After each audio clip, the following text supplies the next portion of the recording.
Welcome to another broadcast of Truth Be Told, where we believe in experience becomes truth. I'm your host, Tony Sweet, and we have a special surprise for you guys. We have your other two hosts of Truth Be Told. We have Captain Ron in studio, and we have from an undisclosed location, we have Dean Ryan. We are honored to have Jay Widener with us today.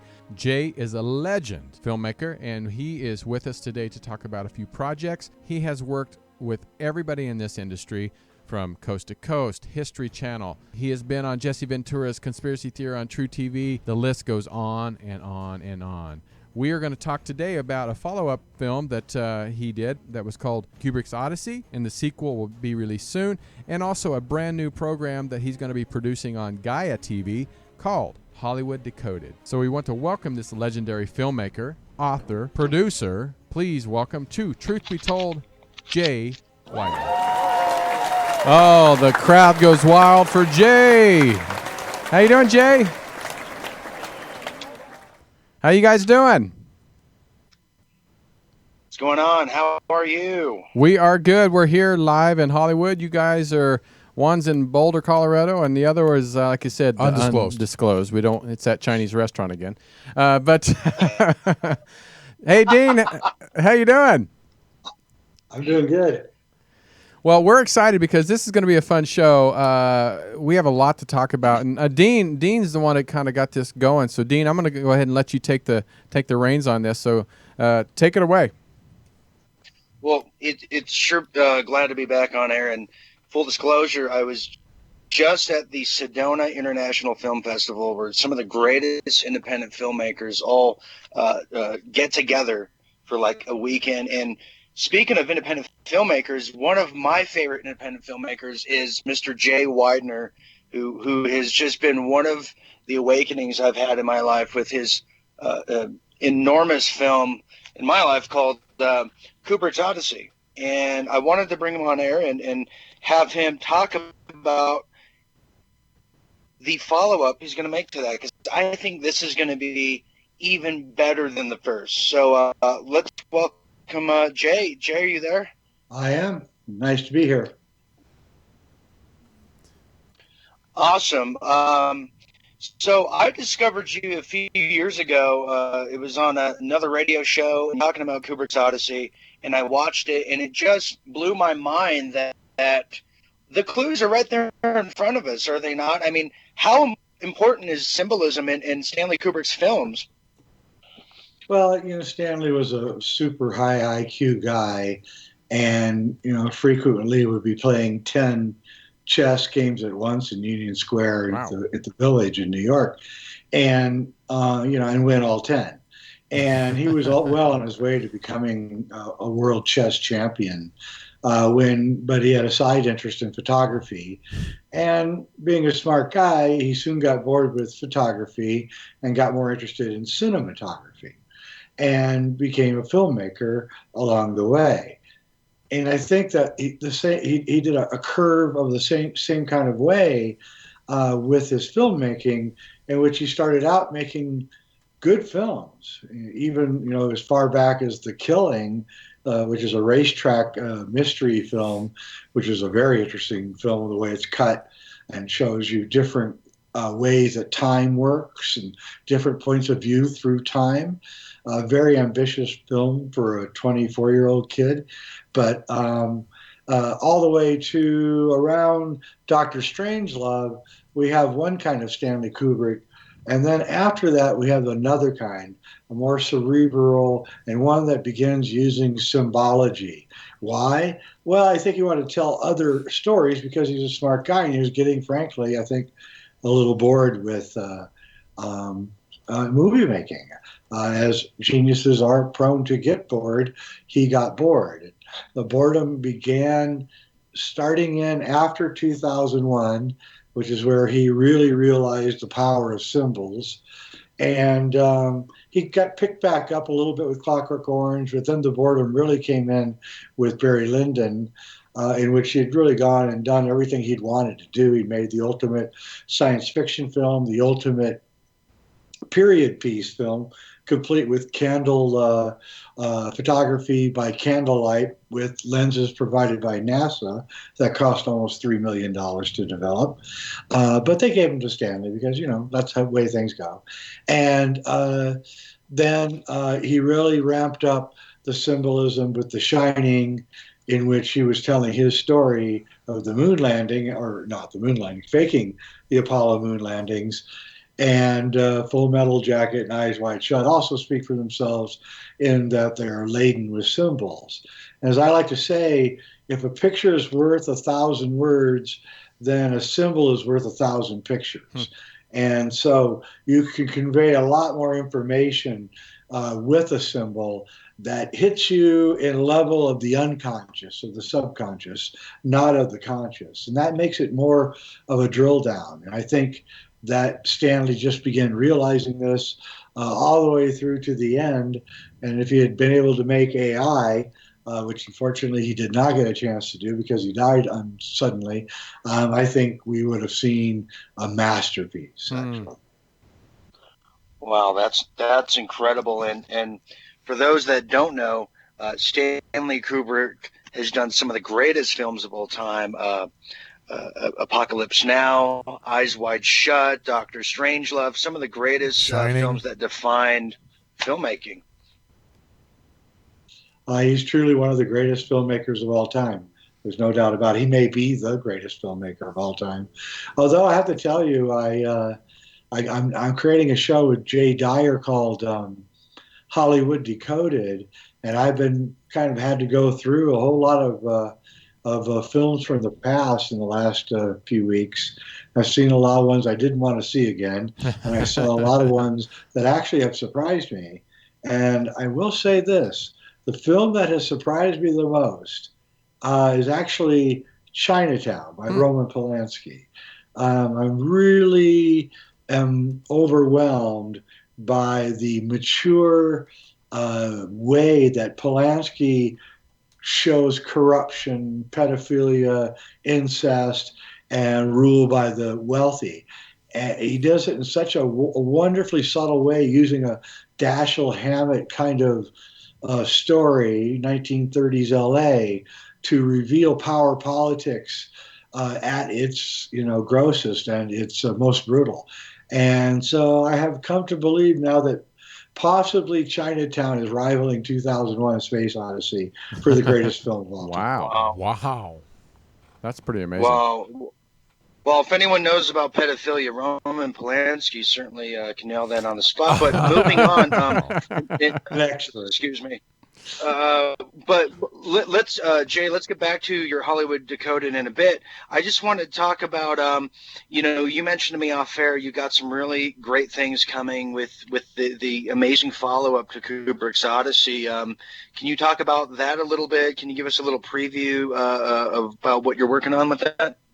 Yeah, well, what I was doing was I was planning on doing a third film for the trilogy, Kubrick's Odyssey trilogy. I did number 2, which was the alchemical symbolism in 2001: A Space Odyssey, which is not conspiratorial at all. It's a transformative spiritual view of what Kubrick is trying to tell us in 2001: A Space Odyssey.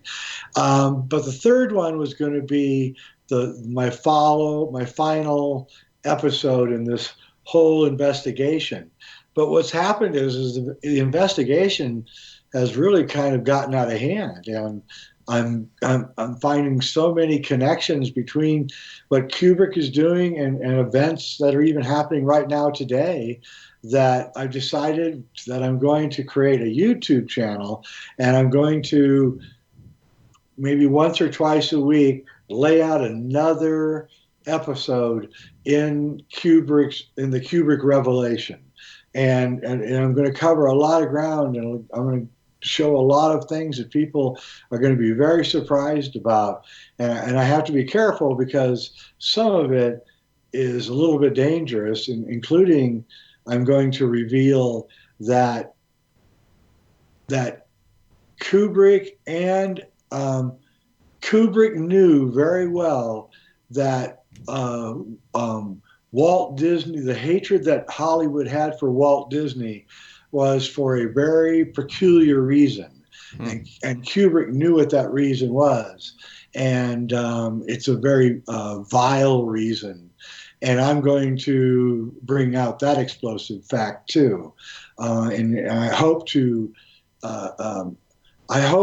show that Hollywood was very mean to some of its most creative geniuses, the two being Stanley Kubrick and Walt Disney. And they were united by one thing, and they were both original artists, the only original artists, in my view, that Hollywood produced up until, Scorsese and Spielberg and a few of those others, and that they were under great pressure from without by jealous producers and jealous studio heads, and they both had autonomy in their time. Kubrick lost his autonomy with Eyes Wide Shut, unfortunately, and Disney was destroyed by subterfuge from the studio system, and so he lost his autonomy. But in the time that he had his autonomy, up until around 1942 or so, when he was forced to join the War Department to make propaganda, I think Disney was running a rearguard action against some very criminal elements in Hollywood, and I intend to expose that too. And in fact, this is Tony, by the way. In college, I was not obsessed, but just I loved Walt Disney. I loved his story, and it was a lot of research papers that I did on him. And you're right. He was such a genius, and there was a lot of hatred towards him. The research that I did. So absolutely, he paid his animators an incredible amount of money, even during the Depression. Right. But they unionized, and it has turned out later that the unions were paid off by Goldwyn, MGM, and all those people to go in there and crush Disney by making him have to pay his animators like twice, and destroyed the animation department of Disney. Truth be told, it did. Awesome. It never recovered after the unionization. Well, when you made the first movie, Kubrick's Odyssey, it seems like there's a lot of times when you make movies, or that especially impact the genre that we're in. Was there a lot of people that come out of the woodworks with more information that led you to create another film, or did you already have a lot of information that you had left over?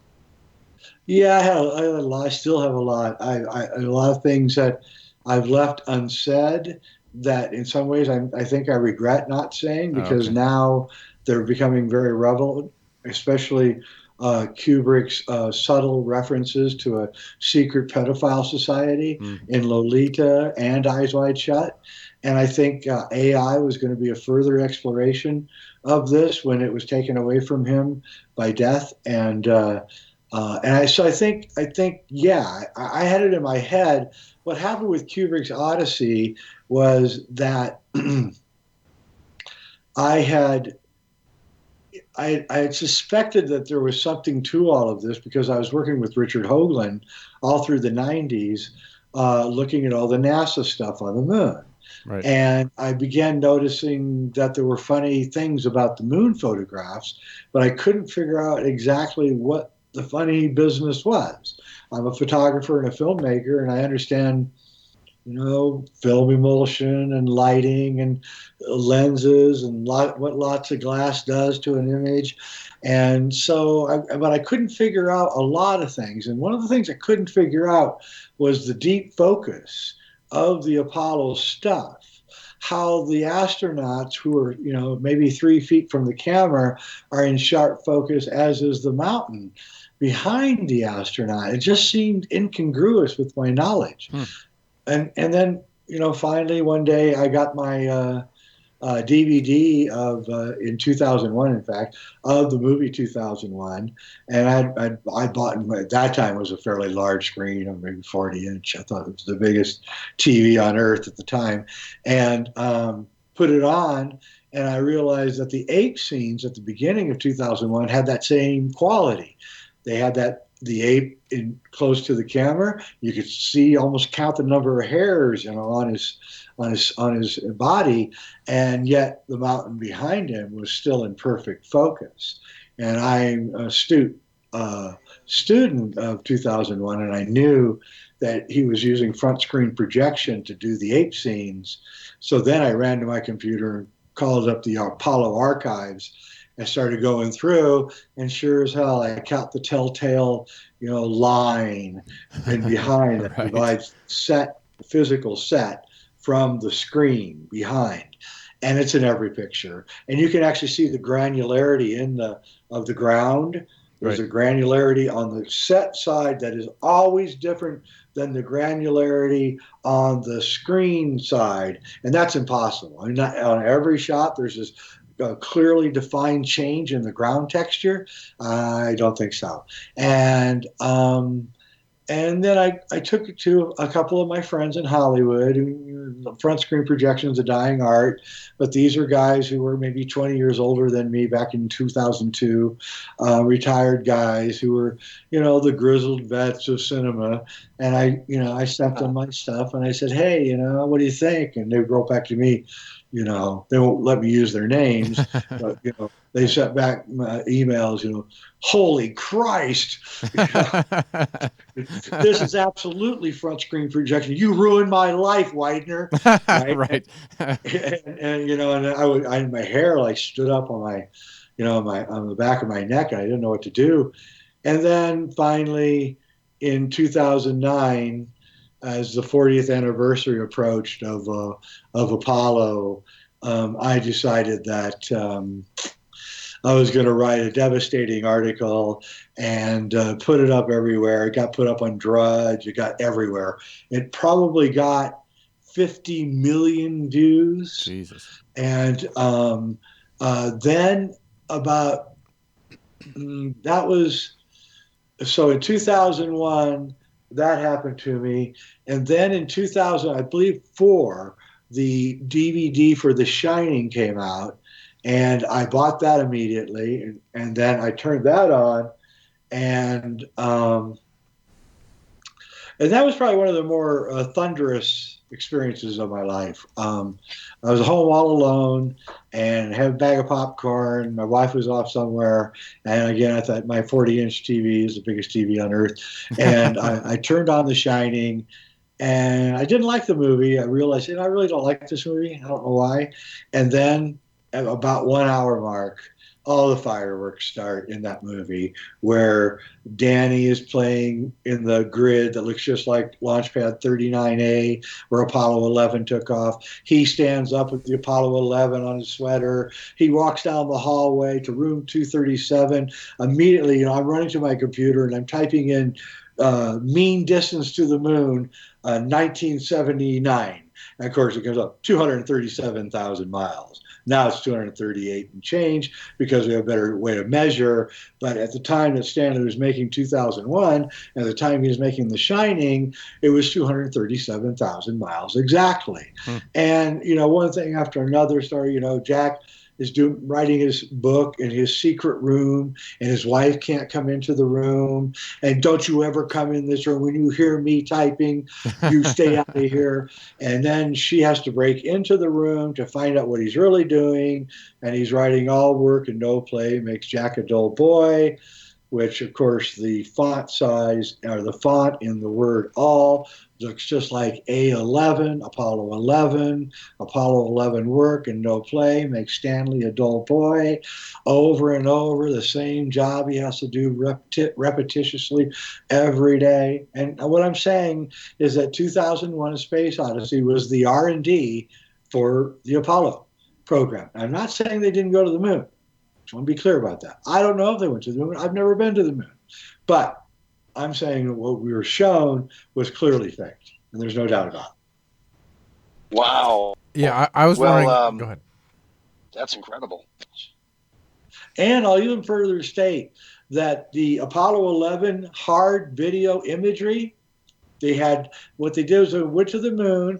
They each had a Hasselblad 70 millimeter Ektachrome camera, which is a really sketchy and dubious thing to have unprotected film in a highly radioactive environment. But we'll give them that. That's pretty sketchy.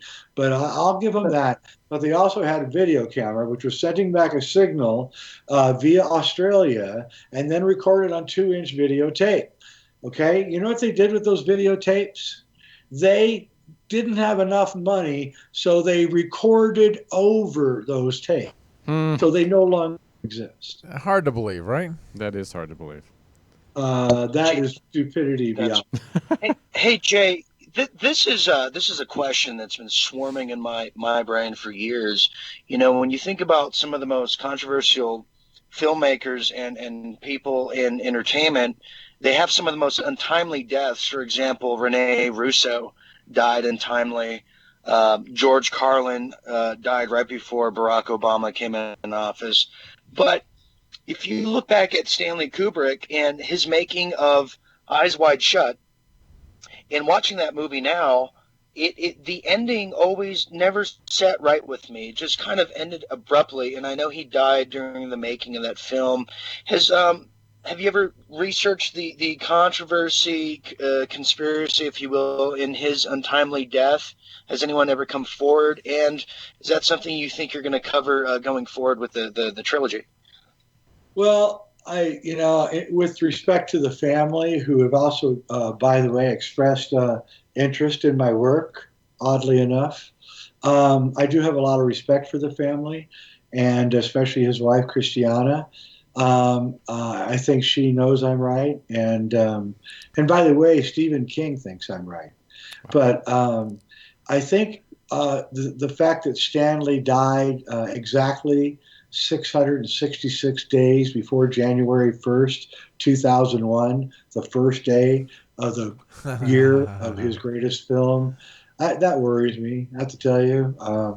I think that's a signal, and I hope to, the heavens above, that he wasn't murdered, but somehow that seems like an Illuminati signal, and I know that what happened was I wrote my first article about 2001 in 2001, in 1999, and it received many, many, many hits. This was about how 2001: Space Odyssey was a great alchemical transformative revelation. And I got an email from an anonymous person asking me if they could call me. And I gave him my number, and we had a conceived time.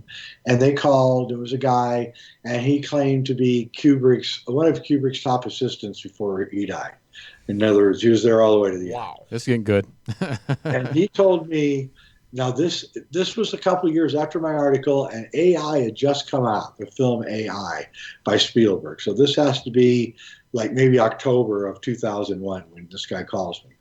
And he, it was, because it was right after 9/11. And he called me, and he said that the script to AI that Kubrick wrote was 180 degrees different than the movie that Spielberg made. And I asked him, well, what do you mean by that? And he said, well, just think about this, Jay. Who would really want to buy a 12-year-old boy that was eternally 12 years old? Would a mother really want a boy that was 12 years old, that would never get married, never go to college, never have a girlfriend? No. And I knew what he meant, right? And so then I said, we talked for probably 3 hours, and he wouldn't tell me who he was. And he said that Kubrick kept muttering to himself that the Warner Brothers executives were going to hate his film. And literally, he quoted me as saying, when they see this film, they're going to kill me. Then, on the night that he showed them the film in London, strangely enough, he had taken up smoking again, which he'd been a chain smoker earlier in life, and he kind of slowed down, but apparently, much to this guy's surprise, he was chaining again. And he waited in the lobby, really kind of pale and distant. And then the movie ended and the door opened and somebody walked out and said, Stanley, you need you to come down here.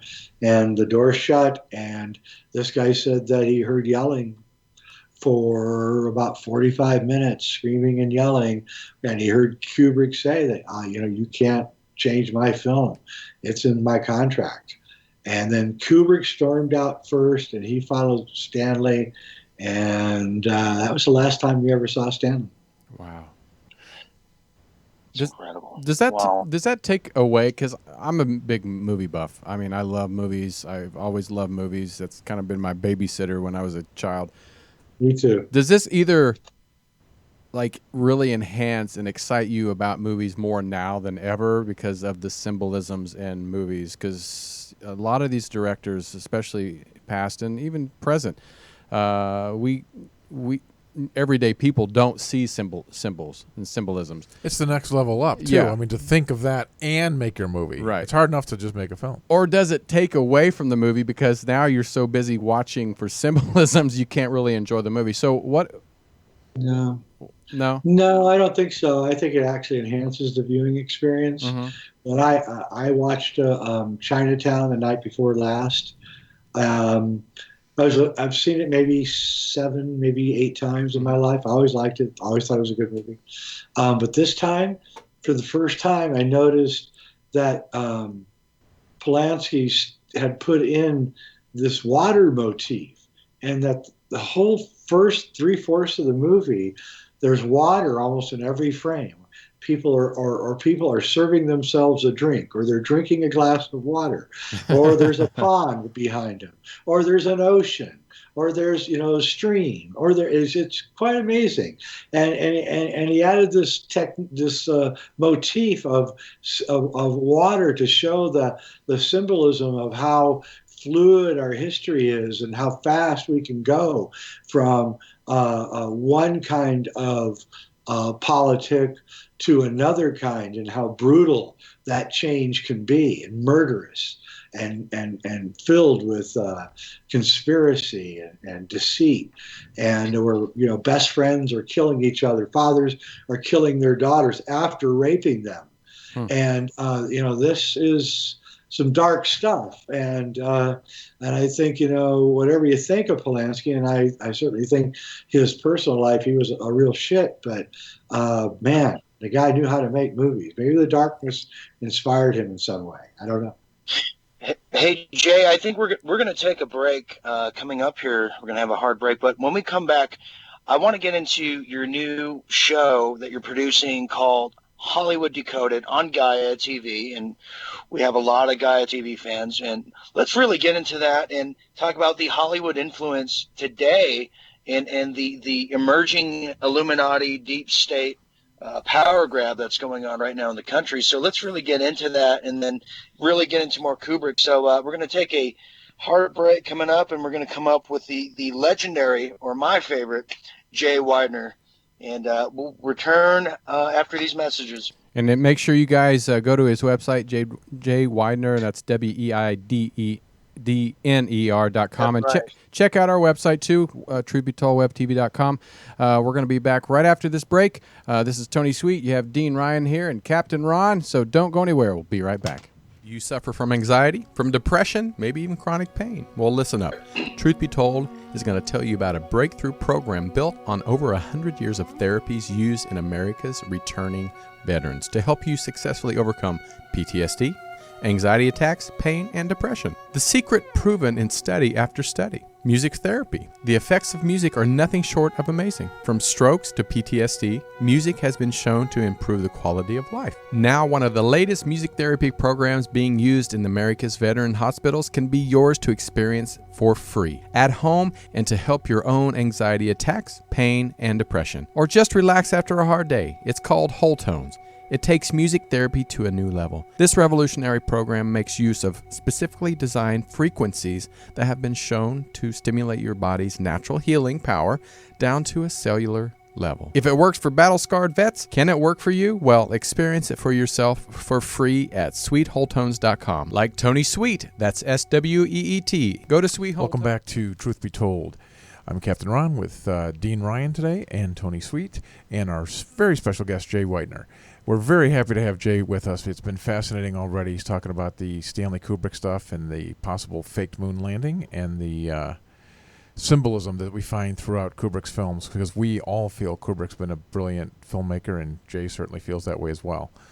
And we were going to talk now about Jay's new project, right? With your, is it going to be on Gaia? What was the new project going to be on? Yeah, it's going to be on Gaia. It's called Hollywood Decoded.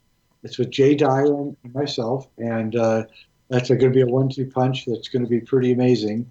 And we have a similar but still disparate view on these different films, so there might be some contentious moments, which will be interesting.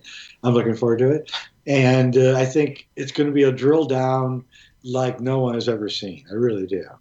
And I'm trying to keep it free form because I don't know how deep we're going to be going.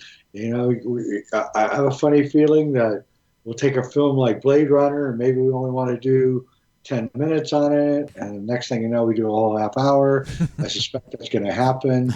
So I want to keep it more like jazz and less like classical music, and play it as it lays, sort of. That's incredible. And you know, Jay, you know, reports now of the CIA influence over everything and infiltration. It's really not crazy to say that people like the CIA and the Pentagon really have a play what movies get released and how these movies are projecting reality.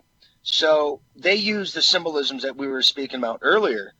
And people could really search on YouTube 9/11 symbolisms in film, all the films leading up to 9/11, predicting it. And we can even say that's predictive programming or beta testing and the population. Is that some of the issues that you guys and Jay Dyer, who's really just a brilliant researcher, is that some of the things that you guys are going to cover in Hollywood Decoded on Gaia? Yeah, I hadn't actually thought of that one particular one, but now that you say it, I think I will do a show on 9/11 and the predictive programming around it. That's why I'm here. I'm here to help. Yeah, I mean, it's a great idea. Back to the Future and Fight Club and all those movies had, you know, all sorts of allusions to it. And, you know, I really have to say, Robert Zemeckis, I'm getting suspicious of that guy. I mean, you know, he's got things in his films which are just, you know, convoluted, crazy. And you know, and the fact that he had all of these events in Back to the Future that were occurring in 2015, and he makes all these allusions to the Twin Towers falling in the Back to the Future. And the series itself is a guy who knows about a future terrorist event, and he's trying to tell the world, but no one's listening. And you wonder, is that Robert Zemeckis trying to tell the world about a terrorist event? That's so interesting. And Jay or Tony, how the hell did Robert Zemeckis know the Cubs would win the World Series in 2015? I mean, that's how we know he's an insider. Absolutely. And then he made the movie The Walk, which was about the guy that took the tightrope walk across the World Trade Center in 2015. Right. He revisited the trade towers in 2015. So, I mean, I don't know. Once you zoom back far enough and you began looking, I mean, you could say that I didn't go on a limb because I believe that I have really good evidence of this, and the Zemeckis stuff just solidifies that. And that is that the World Trade Center was built to fall. Mm-hmm. It was built as a showpiece. It is a symbolic piece of theater. It is Joachim and Boaz. It is the Twin Towers, Twin Pillars of Freemasonry. It wasn't even occupied. We have pictures of the sun behind the Twin Towers, you know, when they were fully functional, and there's no floors. I mean, there's nothing there. You can see there's nothing. Google it. Google image Twin Towers, no floors, and you'll see the famous shots. And I think that, and I'll leave you with this because this is my evidence. There was a 1967 show on TV called Get Smart. And this will be on my TV, my YouTube. I'm going to talk extensively about this. And with Don Adams, yes. Yeah, there was a show called Get Smart, which was a funny show created by Mel Brooks. I know that Mel Brooks and Stanley Kubrick knew each other. They lived really close to each other in the Village in the early 50s. They're both aspiring filmmakers. I believe they both got money from the New York mob early on in their filmmaking careers. So they had some links to the New York mob, and that's important for them about to unveil. But there was an episode in 1967, which is the year they decided to build the Twin Towers, by the way. And this episode was about the walls of Jericho come tumbling down. And in this episode, written by Mel Brooks, Max is there is a construction company that's building buildings that keep falling down. And so Max is assigned to go investigate the construction of this new building this company is building. And the building they're building is called the Odyssey. And it's going to house the U.S. space program. And Max investigates the construction and finds out that they're putting the explosive in the building as they're building it. And he calls the chief, and they're all arrested, and the good guys win, the bad guys lose. Well, here's the thing. The architect that helped the Japanese gentleman, the American-Japanese gentleman who designed the World Trade Center, Shiamato or something like that, the assistant architect, the original architect is dead, but the assistant architect was interviewed by Freeman Fry, and he admitted that while they built the World Trade Center, they put explosives in it as they built it because they knew that would be the only way that they could ever take it down. Wow. Well, so that's Mel very Brooks, interesting. Yeah, that is interesting. The building is the Odyssey, housing the space program. And in 1967, Stanley Kubrick decided to change the name of his movie from Voyage to the Stars to 2001: A Space Odyssey. And they built the Millennium Hotel in the World Trade Complex and christened it in 2001, and it looked exactly like the monolith. Same shape, same everything as the monolith in 2001. Well, Jay, that's incredible. I want to ask a question because I'm coming from the everyday guy, and what's the purpose of putting all these symbolisms in movies in the first place?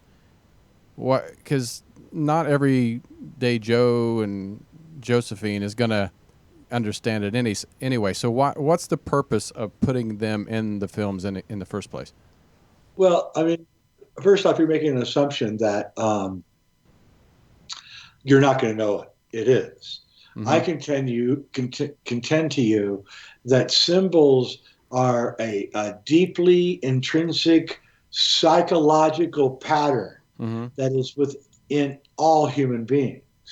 And we use symbols for everything. I'm looking at your symbols on here for your logo for your show.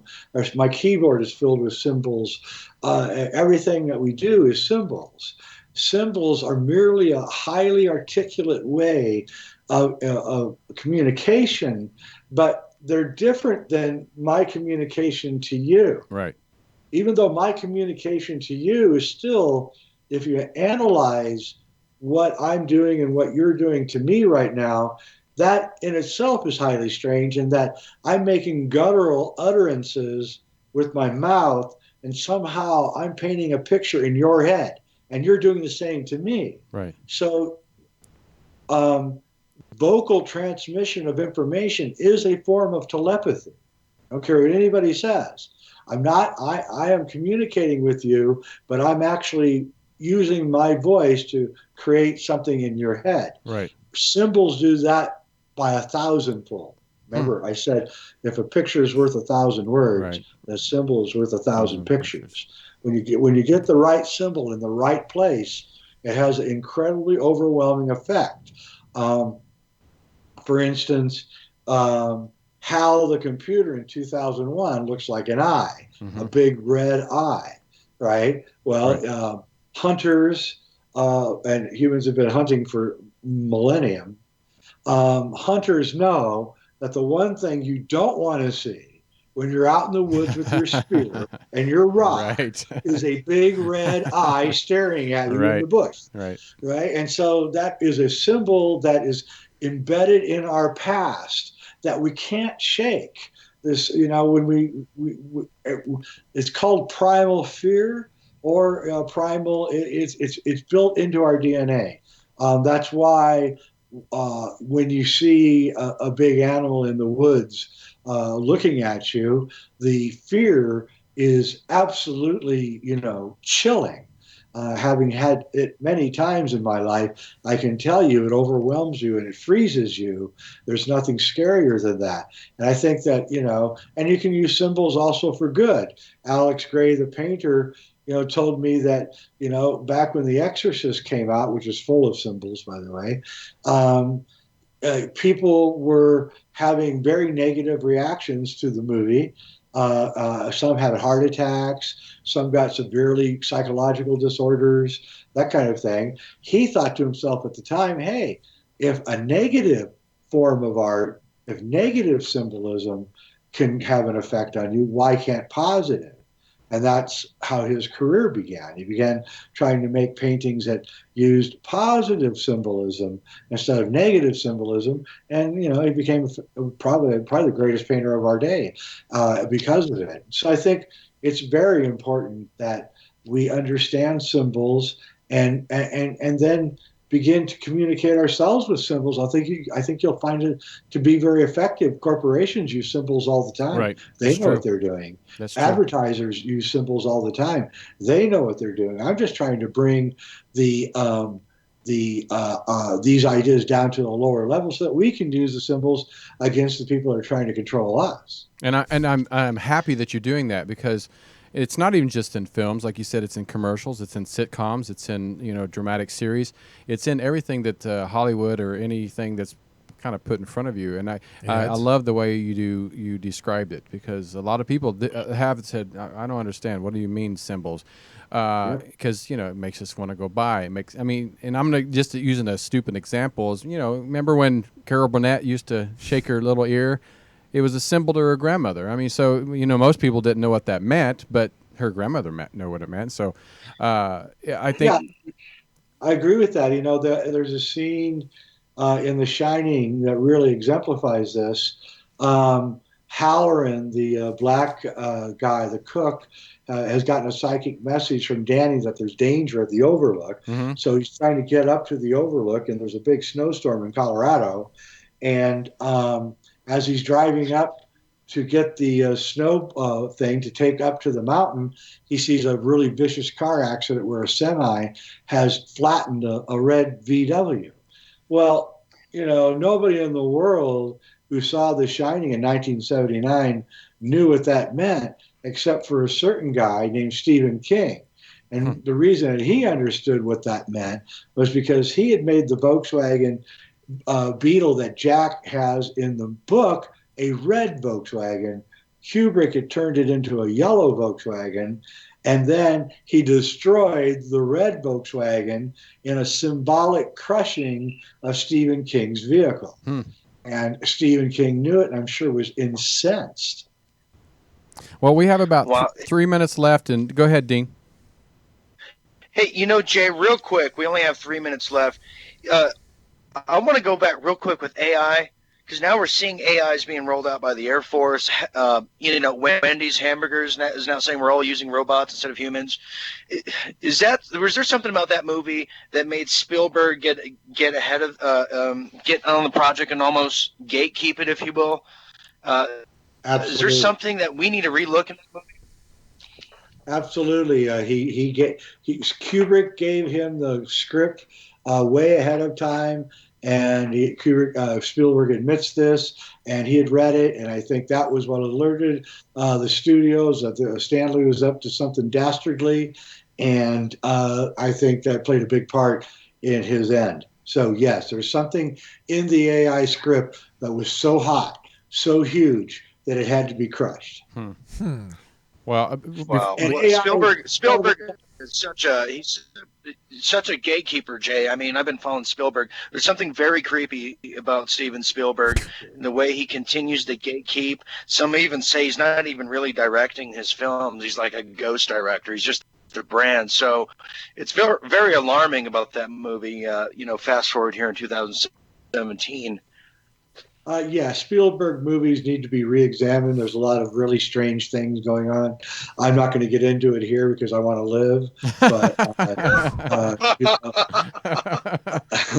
there's some. I'll put it to you this way: it is curious that he likes to make movies about little boys. Oh. On that bombshell, folks, man, we're going to have to wrap up our show. Dean's going to order a pizza. Jay Widener, leaving us on a cliffhanger. That's right. That's right. Enjoy that pizza, Dean. That's right. Well, Jay, this has been a pleasure. What an honor that you were on Truth Be Told. Please come back and do it again. Thank you. I'm going to go have some pizza. There he goes. All right. Well, this is Truth Be Told, but we're talking to Jay Widener. Go to his website, jaywidener.com. Go to Truth Be Told, webtv.com. Check us out on our YouTube channel, iHeartRadio, iTunes, Stitcher, all that good stuff. Until next time, we'll see ya right here on Truth Be Told. Take care.